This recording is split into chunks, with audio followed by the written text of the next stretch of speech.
शिव मङ्गलाष्टकम्।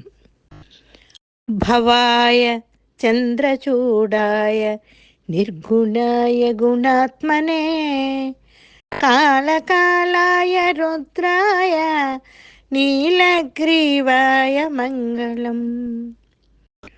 वृषारूढाय भीमाय व्याघ्रचर्माम्बराय च पशूनां पतये तुभ्यं गौरीकान्ताय मङ्गलम्। भस्मोद्धूलितदेहाय नागयज्ञोपवीतिने रुद्राक्षमालाभूषाय व्योमकेशाय मङ्गलम्। सूर्यचन्द्राग्निनेत्राय नमः कैलासवासिने सच्चिदानन्दरूपाय प्रमदेशाय मङ्गलम्। मृत्युञ्जयाय साम्बाय सृष्टिस्थित्यन्तकारिणे त्र्यम्बकाय कान्ताय त्रिलोकेशाय मङ्गलम्।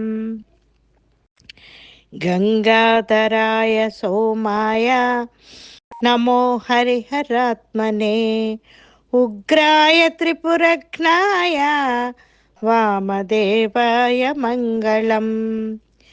सद्योजाताय सर्वाय भव्यज्ञानप्रदायिने सद्योजाताय सर्वाय भव्यज्ञानप्रदायिने ईशानाय नमस्तुभ्यं पञ्चवक्त्राय मङ्गलम्।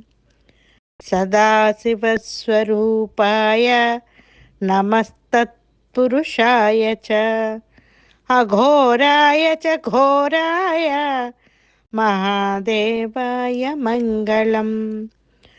महादेवस्य देवस्य पठेन्मङ्गलाष्टकम् सर्वार्थसिद्धिमाप्नोति स सायुज्यं परम्।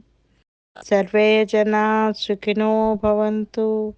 शिवमङ्गलाष्टकं सम्पूर्णम्।